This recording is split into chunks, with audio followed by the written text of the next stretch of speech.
guys, it's Ty and welcome back to my channel. So today I am going to be doing another which one is better, and typically how I do these is I will pick two books where I think the plots are very similar and I will let you guys know which ones I thought was better. And the format of these videos is I will do a very brief synopsis over the two books, then I will let you guys know which one I thought was better, and then I will go into a more in-depth review over each of the books, keeping everything spoiler free. I will have my playlist linked down below if you guys are interested. And so the two books that I have picked out for today, I was very surprised to know that they are very similar yet very different at the same time.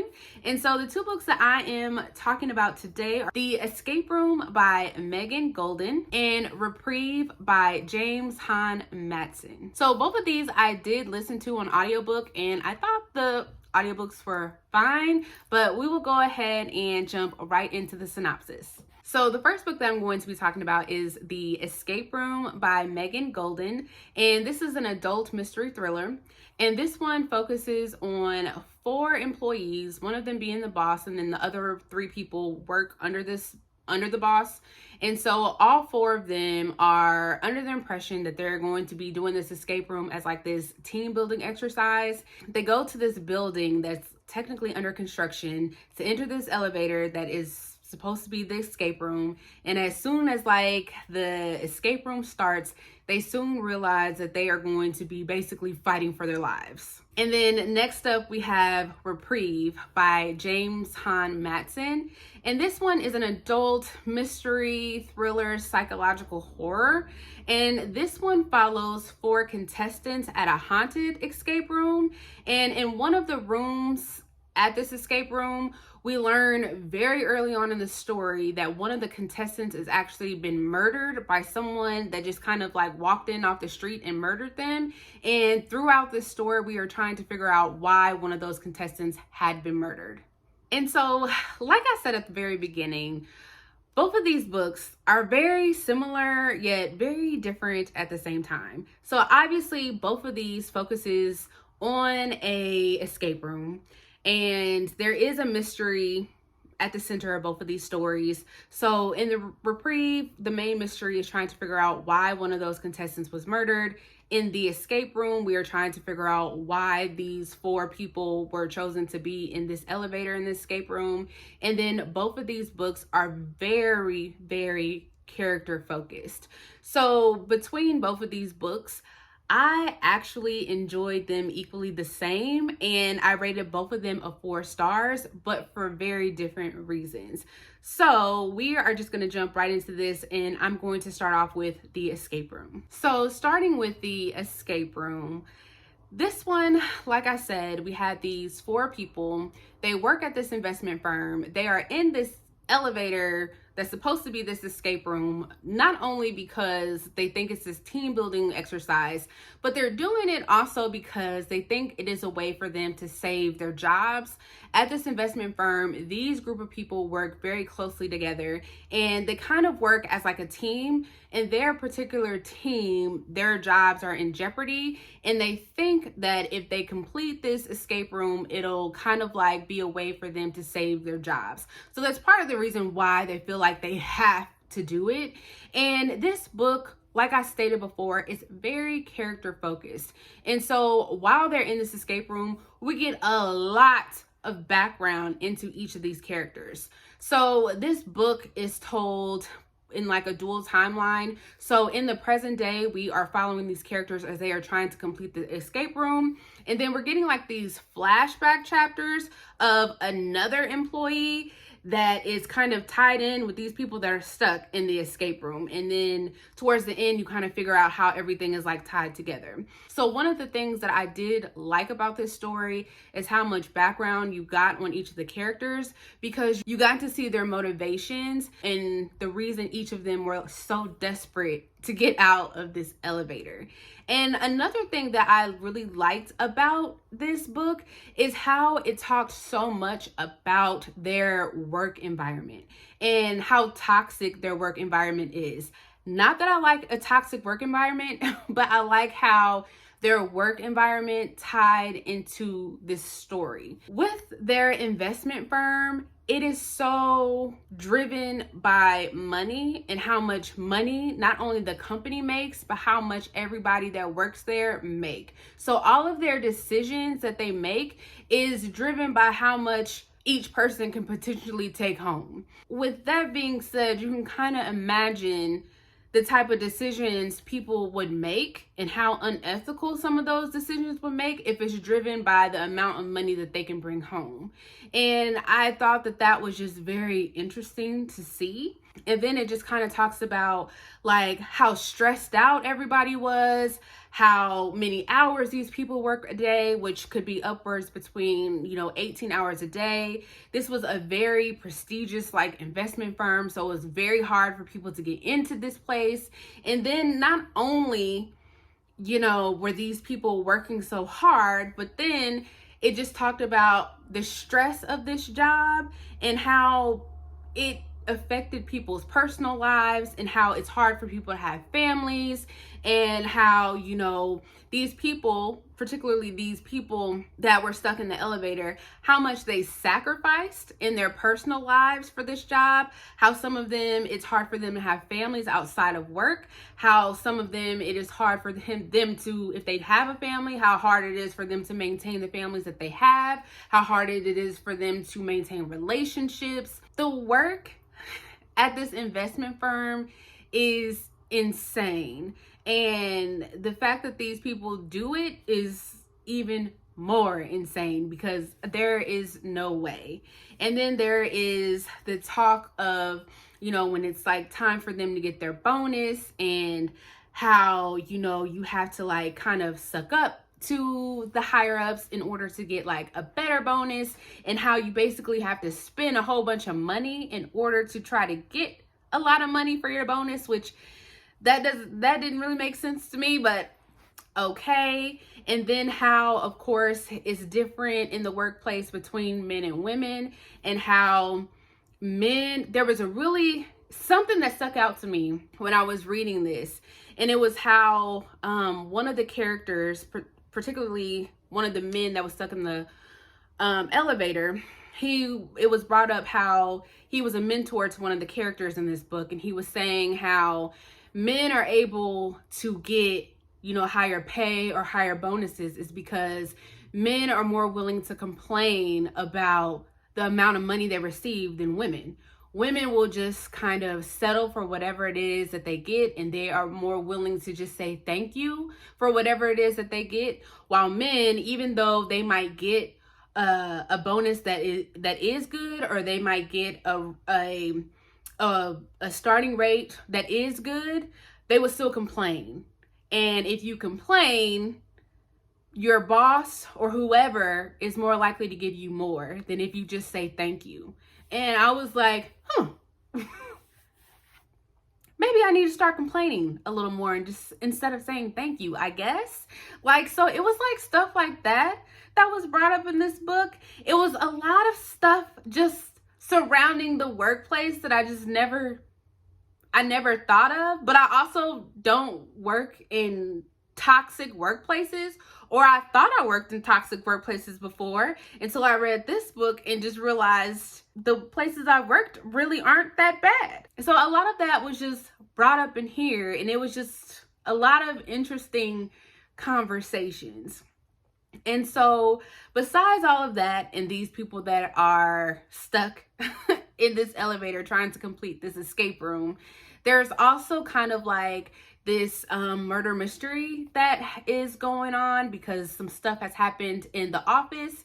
So there's a lot going on within this story, and there's a lot of secrets that have been revealed, especially with the people that are stuck in this elevator. And so it becomes not only a fight for survival, but it's like, who can I trust? Who can I use as an ally in this elevator to keep me alive? I just really thought that this was like an exciting, intense, and fast-paced read. So my only complaint with this story is that I've actually been in an escape room, and I've actually been in an escape room for a team building thing with work. thank goodness it didn't turn out like this and it wasn't like a fight for my life type of thing. But I just wish that we got a little bit more of like the escape room game part of it, because in the beginning of it, when they're in the elevator and they have like a few of the clues that they need to figure out, we got that, but I just kind of wish we had like a little bit more of like the gameplay. But this was just so focused on, you know, the characters, what brought them into the escape room, like what was the intentions of them being there. You know, it's so focused on, you know, their work environment, and then in the flashback scenes and how that particular coworker is like tied into everything and this like murder mystery that's going on. So I just kind of wish like the escape room was a little bit more important, and it was like just a little bit more focused on the gameplay, if that makes sense. I think that would have really brought up my rating for this one, maybe from a 4 to a 5, because I really did enjoy this. And then the ending of it, I wish was just like a little bit more exciting, or like turned out just a little bit different. I do feel like it was a little bit like rushed. I just wish it was a little different. So if you have read this, you probably would understand what I'm talking about on that ending. But I overall really enjoyed this. This definitely went in a direction that I was not expecting it to go. But like I said, I really enjoyed this one, and I gave it a 4 stars, and I would highly recommend if you have not checked this one out. Now, there was a movie that came out the same year that this book was published. They are not related because this book and that movie are 2 totally different things. But like I said, I would definitely check this out if you guys have not. So then going to this one, The Reprieve by James Mattson. Again, you know, we're focused on a escape room, but this one is a haunted escape room. And this one, where I feel like the escape room was not focused on the gameplay, this one had more of the gameplay included in here. This one, like I said, at the very beginning, we find out that one of the 4 contestants was murdered. So this one actually takes place back in 1997.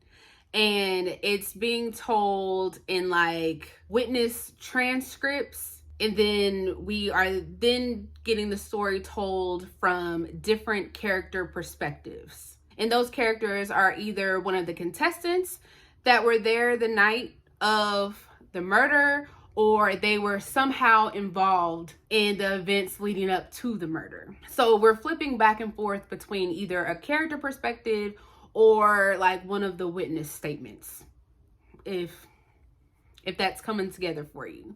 So in between all of that too, we also get what's happening in each of the cells.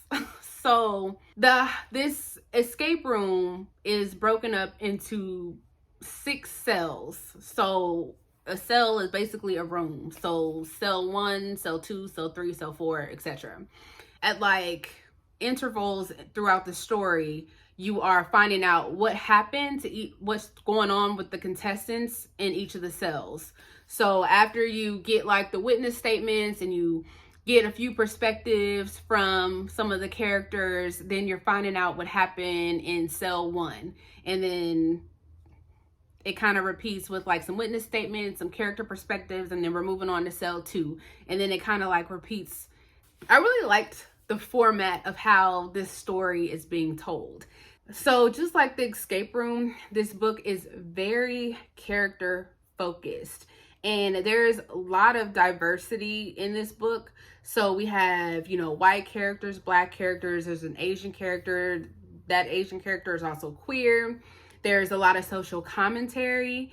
The focus with all of these characters is you're trying to figure out not only why the character that was murdered, why they were murdered, but you're also trying to figure out why how these group of people even came together, because these people are so different. They're all different ages, and you're trying to figure out how these group of contestants even got together, how they got in this house. And it's the lead up to this is just so fascinating. How the social commentary comes into play into this is, you know, two of those contestants were actually roommates in college.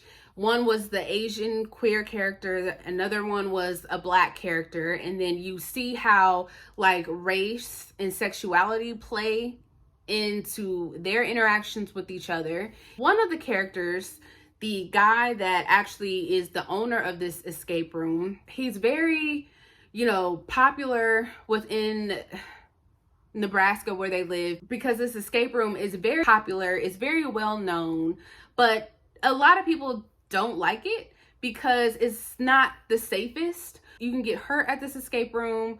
You know, at a certain point in this escape room, the actors are allowed to touch you. They can, you know, obviously harm you. You are basically signing over your life when you sign up to be a contestant to, you know, if something happens to you, you can't sue, you know, the escape room. So a lot of people don't agree with having this place open. So he's like one of those people where a lot of people like him, but a lot of people don't. And he has this mindset that he thinks that he's so powerful and he's so above a lot of other people. And he just is not the best person to like. And when you read about him, I guarantee you're probably not going to like him. And he also just has like this really sexist mindset. And so that starts to rub off on another character in the book.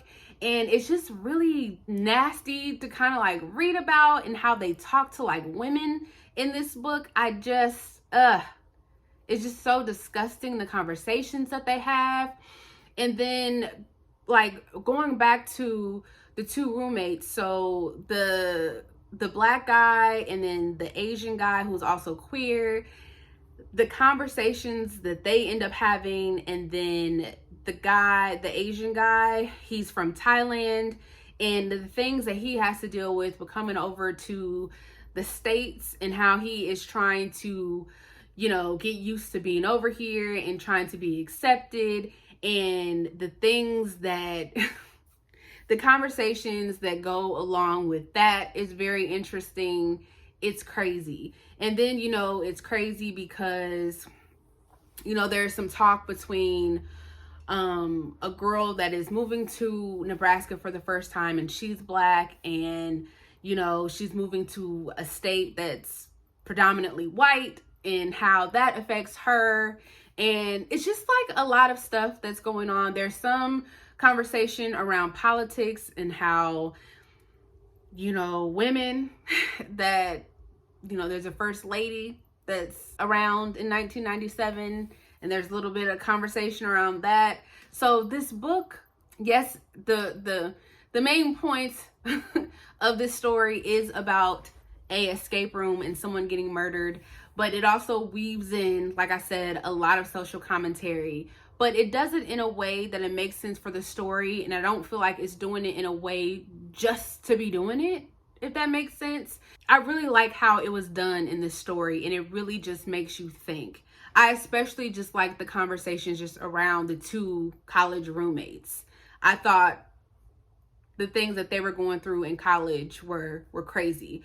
So learning about all of these characters, some of them you are kind of learning about them over the course of a couple of years. So their perspectives, it's leading up to how they all got to the escape room the night of the murder. So I hope that came off clear on how this like timeline is working. But I really enjoyed this one. The only thing that, you know, I can say that I did not like about this book was that I do think that some of those perspectives were just like a little bit long-winded. They were a little long. They could have been like a little short, because like I said, I listened to this on an audiobook, and at certain points I could find myself kind of like tuning it out just a little bit. But overall, again, I really enjoyed this one. Now, if you are not someone that likes a lot of the social commentary, or that's not what you are wanting going into a book like this, you probably won't enjoy it. But like I said, I really enjoyed it. It was really unexpected, so that's probably why I ended up enjoying it so much. But again, I would highly recommend this. So again, I really enjoyed both of these books. These last two videos that I did for which one I thought was better, I enjoyed both of the books, so I'm kind of on a roll, because these past ones that I've done, whew, I did not. I either really didn't like one, or I didn't like both of them. So again, I will leave my playlist link down below if you guys are interested. But I have a couple of more of these planned. Probably not sure if I'll get to do any more by the end of this year, but definitely will have some at the beginning of next year in 2023. Can't believe I'm saying that already. But that is all that I have for you guys, and I will see you guys next time. Bye.